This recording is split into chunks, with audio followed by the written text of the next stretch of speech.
Hey, Steve, welcome to the show. Hey, Jason. Glad to be here. Thanks for Oh, having me. yeah, man. Tell us who you are and what you do. Steve Phipps, and my agency is Wayfind Marketing, and we work with service-based B2B companies with strategies, websites, and content. Awesome. And how'd you get into this fun life? I would say it was sort of by accident. I worked for an agency back in 2011. I've been the digital marketing manager for a company in a different industry, was laid off from there, and ended up going to work for an agency here in the Memphis, Tennessee area. Quickly moved up to the VP role, so the number 2 role in that agency. And really, Jason, I thought I was going to be there for the majority of my career until the owner unexpectedly passed away due to he had a freak kayaking accident the summer of 2014. And so just the way things went from there, at one point I thought there would be an opportunity to buy that agency, and that fell through. And so at that point, stepped out on my own in February of 15 to launch Wayfind Marketing. Okay, So that's how we got started. cool. And what's your guys' goal in the agency? Like when you and has that changed since the very beginning when you started? Really at the heart of what we do is strategy.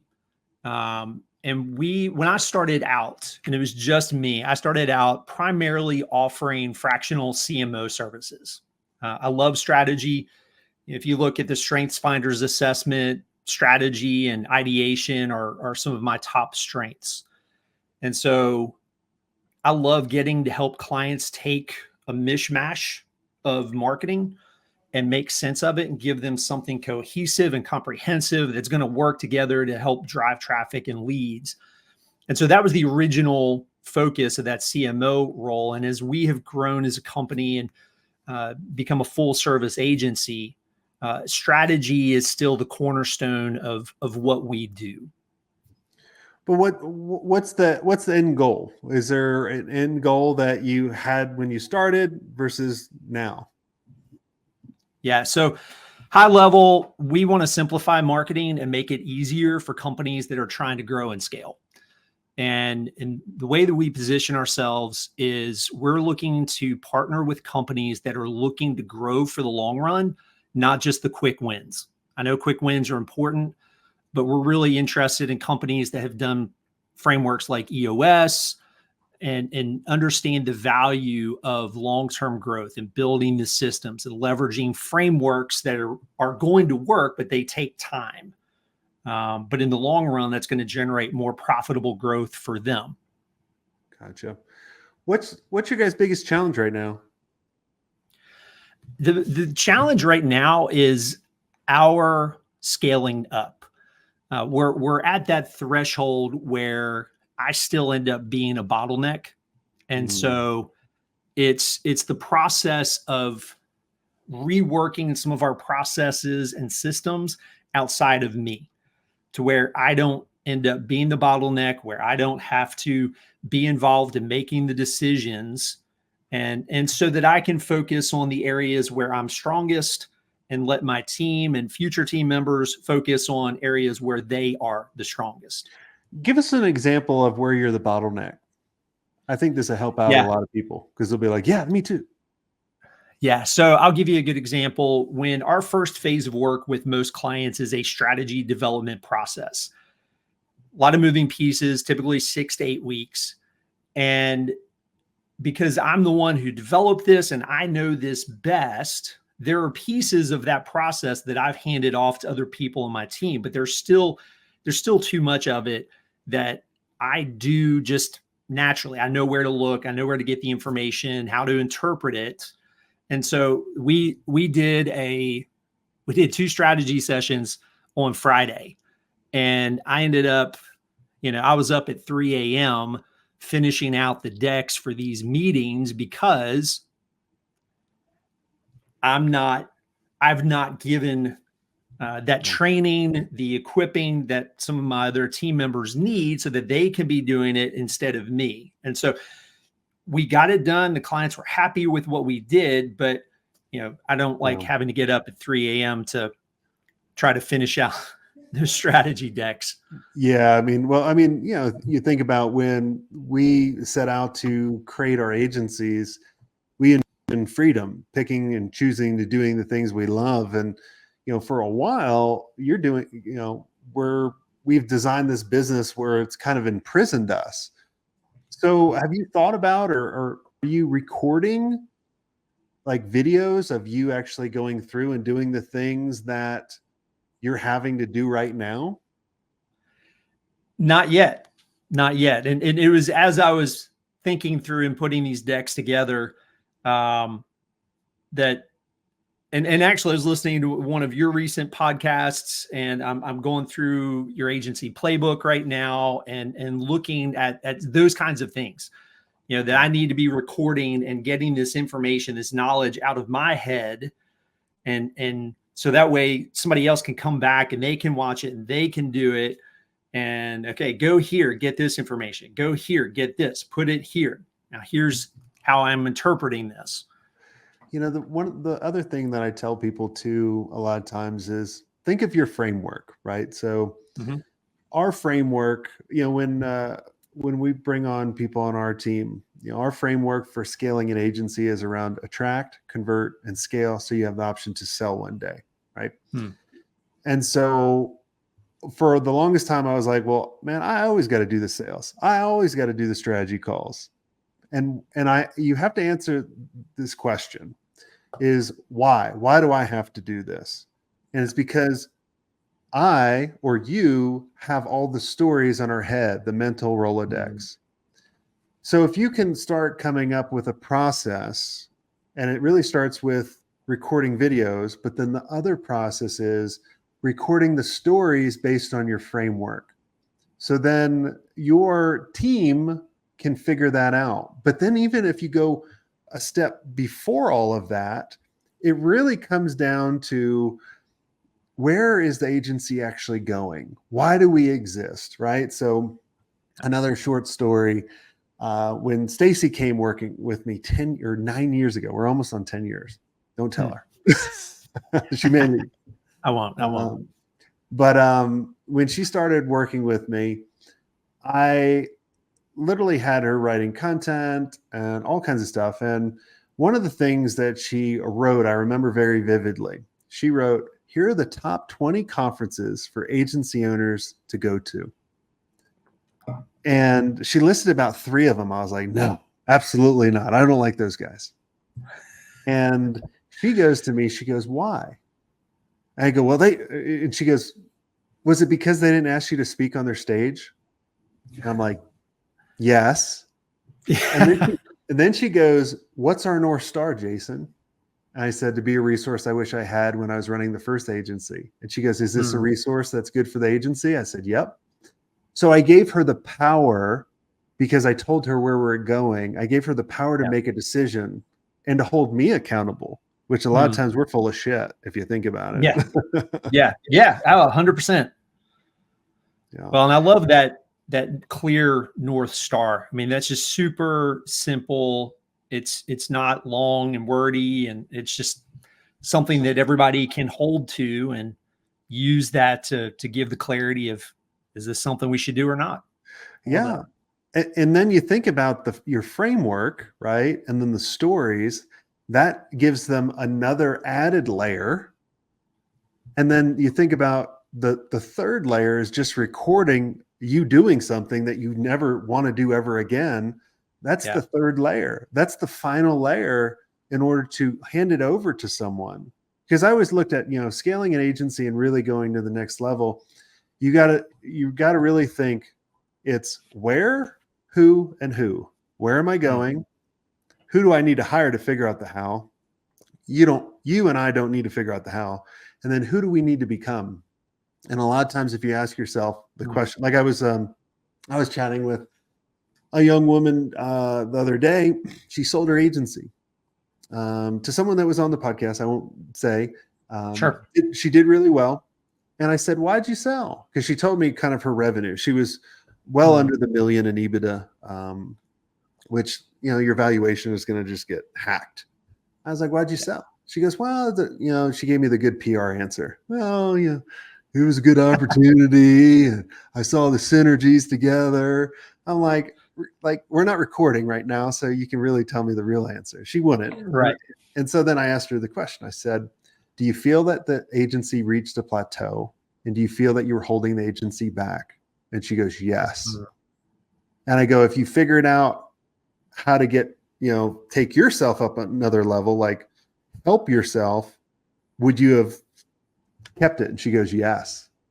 Right. And I think a lot of us listening, I've been through it. I go through it still. I'm like, oh, sell the fucker. And then I'm like, no, I can become a little bit better. And then I'm like, ooh, I got some more growth. And then I hire other people, and then they bring me up too. Right. Like it's a lot of fun. Well, and so two things that you just pointed out that really resonate. One is as far as getting things off of my plate, that distinction of the stories, because you're absolutely right. I just, when I'm in a conversation with a client, I'm very comfortable bringing up stories out of my experience of 20 plus years of business ownership and other things. They're just second nature. It's just in the context, and making that distinction of those stories is clutch, because you're absolutely right. I've got the same stories that I use over and over, and I just need to be cognizant of pulling those out separately. And I haven't thought about that. Just simple, but it's so enmeshed with what I do so that's really helpful. And the other thing about as we grow, so I'm in Vistage, and we had a speaker recently who was talking about the different life cycles of a company. And as you move from one stage to the next, the requirements that change based on what's happening at that level. Yeah. And I mean, I know I've been hitting that, and I've been working with my coach and trying to process through what do I need to do so that I get out of the way. And what you were just saying a minute ago too, it's the first who do I need to bring on and let them go figure it out. And it's caught me, Jason, as to how challenging that is to let go of that. Like in theory, I could tell you, you know what? Yeah, I've got to step back and let go of that. But it's been more challenging than I thought. Well, think about it, doing it in stages, right? Think about, I don't know your framework or your process, but let's say there's 2 stages, right? One stage is, I'll walk you through ours, right? So Darby, our agency scale specialist, when he started working with us, he didn't even know what an agency was. And he was brought to us by Ian, who they're best friends.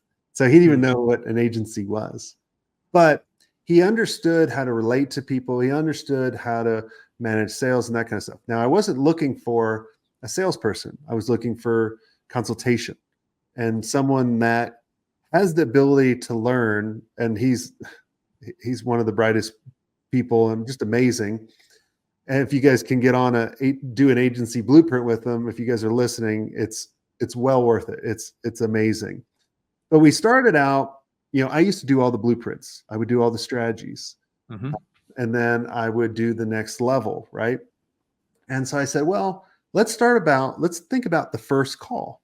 What are the key questions? What are the key stories? What are we trying to extract out? And so we did that. Now I did that with him. So at first I did it. He shadowed. Then the next phase was he did it. I was still there as a backup, add color. Then once he mastered that, which was like in a week, and I kept it simple because I had a framework to follow, and I shared stories with him along the way. Then the next part was he would shadow me on the blueprint. Then he would lead the blueprint, and I would shadow him, and then he just does it all himself, right? And then just immerse him in the business, he or she in the business. So those are the steps that we need to think and put people through and know that they're going to fail, but they're going to fail quick. Let them fall down and go, what'd you learn? Like, one of the things too that might help a lot of you all listening out is have them record the calls. Mm-hmm. And then so I got my pilot's license maybe 6 months ago. Every time I fly and every time, learning up, we would always have a debrief, which is very important. You want to go, hey, I almost killed myself. I need to figure out why, so I don't do that again. Right? Like the risk tolerance is very low, or the safety. So I would always tell him, each week, send me your best call and your worst call. I want you to debrief yourself. And then why? Why was this your best? Why was this your worst? And then we could talk about it. And then they could learn quick versus, having to have me on all the calls or review all the calls. I've even had people take it a step further and have AI go through the transcription and like debrief you that way too. So. Yeah, no, I love that.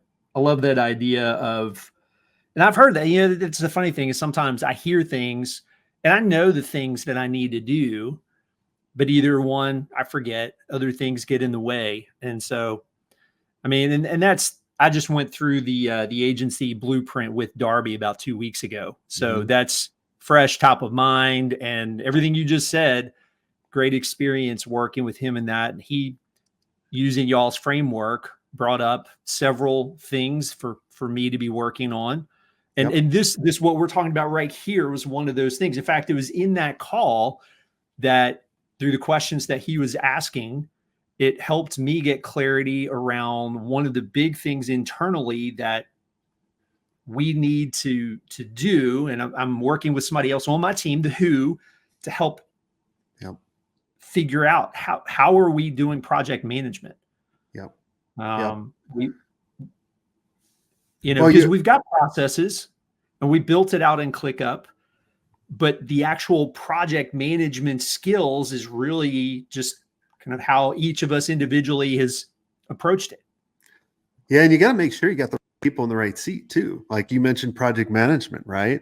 A lot of times we put, and I've done this where I'll be like, oh, you understand the process. You were my designer. You probably could lead other designers.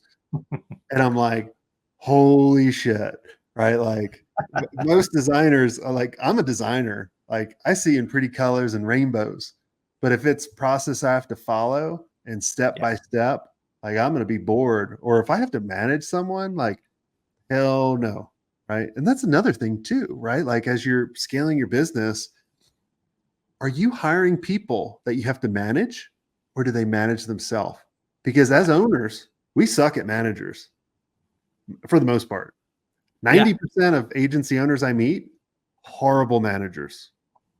I'm 100% in that 90%. And that's where getting language around from EOS on visionary and integrator. I'm 100% a visionary and I can do the details, but man, that drains me. Yeah, but we're forced to, and we can do anything we put our mind to, but like if we don't have the full brain power to do, we're kind of someone else could do it way better. And that's the thing too. I tell people is like, look, make a list, like you're going through the playbook, right? Like in the clarity system, the system one, I talk about like putting your fist on a sheet of paper, drawing a circle around it, and write down all the stuff outside the circle that you hate doing, and spend about 30 minutes doing it. And then inside the circle, what's all the stuff you love doing? I've got that piece of paper on my desk because I watched that masterclass probably about a month ago. And I've been doing that. And that's a simple, but man, that's powerful. Yeah. Awesome. Well, this has been a lot of fun, Steve. Thanks for being transparent and open up with us. And I mean, that's why I love doing the podcast, is like, you never know where the conversation's going to go. And when you get guests like yourself on and just be like, cause dude, I have so many issues. Like you just got to tackle one at a time. And that's the fun part. Like, that's why I always hate social media when people post all the good stuff. I'm like, what about the bad stuff? Like, I don't, and let's pull back the facade and talk real life. Exactly. So, well, thanks so much for coming on the show. And for all of you guys listening, I put I give you guys access to the agency playbook now for the first 3 systems, which are the foundational systems that we talked about, because too many people are focusing on, prospecting and sales, but you don't have the right foundation. I don't care what level you're at. You could be at 10 million and still be struggling with the foundation.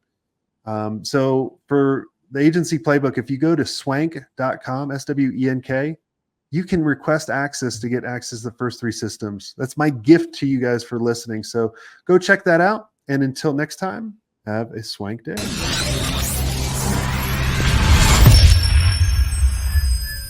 I hope you enjoyed this content. If you want more content like this, make sure you click on the link on the screen or check out your most popular podcast platform where the full episode is there.